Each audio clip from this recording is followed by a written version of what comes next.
नमस्कार, times of Swaraj में आप सबों का स्वागत है और मैं हूं संतोष सिंह। और आज हम टाइम्स ऑफ स्वराज में चर्चा कर रहे हैं, क्या वाकई में तेजस्वी एरोगेंट है? जी हाँ, जब आप स्टूडियो से बाहर निकलिएगा, जनता के बीच जाइएगा, जनता से बात करिएगा, तो बहुत कुछ आपका अब जो सोच है वो बहुत कुछ बदलेगा। हम तो कभी गौर ही नहीं किए तेजस्वी के बॉडी लैंग्वेज पर, तेजस्वी के संवाद पर। हमें तो लगता था कि एक अलग अंदाज में तेजस्वी अपनी बात को रख रहा है, लेकिन लोग इस तरीके से ऑब्जर्व करते हैं कि मुरेठा बांध रहा है। अरे मुरेठा बांध के तुम किसको दिखा रहे हो? जिसको दिखा रहे हो यादव का, तो भाई तुम्हारा अपना है ही, तुम तो दूसरे को जोड़ो ना। अब ऐसा कहीं संवाद का तरीका कभी सोच सकते हैं कि इस तरीके से लोग पब्लिक ऑब्जर्व करते हैं? और इस लोकसभा चुनाव के दौरान 51 से अधिक चुनावी सभा कर चुका है तेजस्वी, लेकिन नवादा में, जमुई में ये बातें चर्चा में रही। खास करके सबसे ज़्यादा इस बार भी महिलाएं वोटर टर्नअप हुई हैं। और महिला वोटर का आधार क्या है आप समझ सकते हैं कि किस आधार पर वो वोट करती हैं।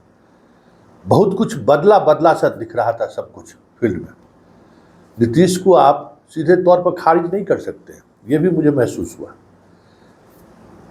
बीमार होने के बावजूद भी मोदी नीतीश को क्यों अपने साथ रखा, ये आज के वोटिंग पैटर्न से समझ में आ गया कि बस जो चंद हजार वोटों का जो गैप है ना, वो गैप अगर नीतीश नहीं रहते तो लाख में बदल जाता और फिर बहुत मुश्किल होता बिहार में चुनाव जीतना। ये बात आज मुझे महसूस हुई, क्योंकि सिर्फ इतना ही नहीं, और भी बातें समझ में आई कि अभी भी बिहार के वोटर का माइंडसेट क्या है, वो क्या सोचता है।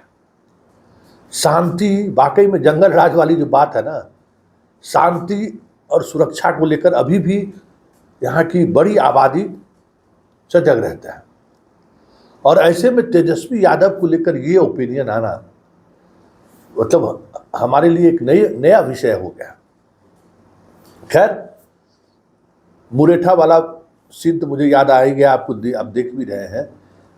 अभी थोड़ी देर पहले पप्पू यादव को लेकर जो आज उन्होंने भाषण दिया है, उसमें हम गौर से देखने की कोशिश की कि तेजस्वी का वाकई में बॉडी लैंग्वेज ऐसा है क्या जिससे लोगों के अंदर कुछ अलग तरीके की सोच डेवलप कर रही है। तो राहुल गांधी को लेकर जिस शब्द का इस्तेमाल किया है तेजस्वी, पप्पू यादव को लेकर जिस तरीके से भाषाई मर्यादा को तोड़ा है, और बॉडी लैंग्वेज बोलते समय जो उसका बॉडी का लैंग्वेज है, वाकई में अगर इस तरीके की चीज़ें लोग सोच रहे हैं, तो आज मुझे इस वीडियो को देखने के बाद बरबस मुझे ये लगा कि क्यों ये जनता सोच रही है। जरा आप भी देखिए राहुल गांधी को लेकर और पप्पू यादव को लेकर क्या बोल रहे हैं। अब बिहार में दो ही खेमा है रे भाई, इधर उधर नहीं, या तो एनडीए या तो इंडिया, या तो एनडीए या तो इंडिया। दो ही लोगों में लड़ाई है पूरे बिहार में, इधर उधर नहीं बटना है। बहुत लोग बीजेपी आरएसएस के मदद से इनके चाल चरित्र को हम लोग जानते हैं।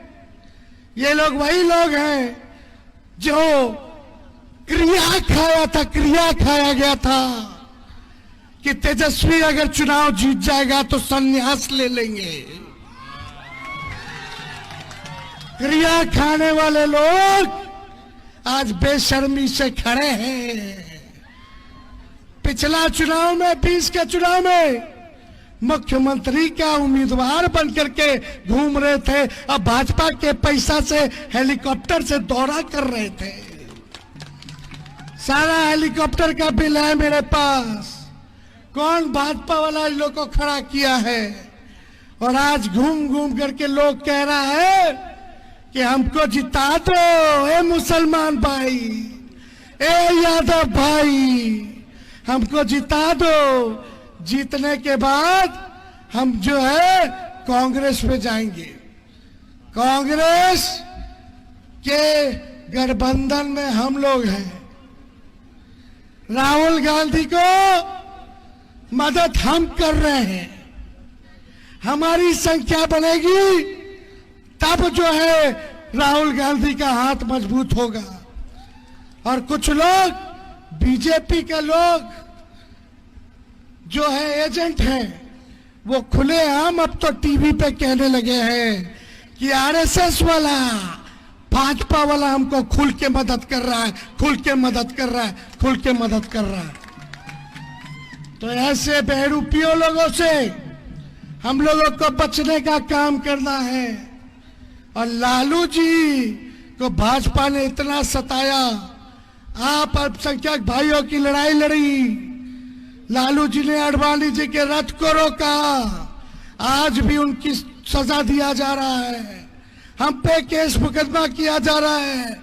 लेकिन जब लालू जी भाजपा मोदी जी से नहीं डरे तो उनका बेटा भी डरेगा नहीं।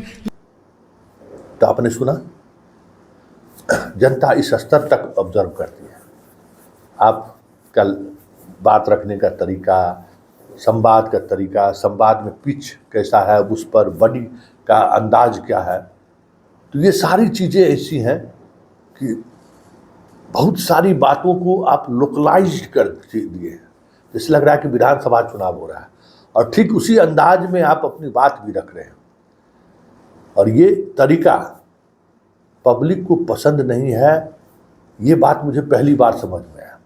और अगर ये बात सही है तब तो फिर तो खेला हो गए, क्योंकि जो कम्बिनेशन आरजेडी के साथ है उसमें नए वोटरों की जुटने की उम्मीद अगर इस तरीके के बॉडी लैंग्वेज की वजह से नहीं हो पा रहा है तो फिर तो लड़ाई है ही नहीं बिहार में।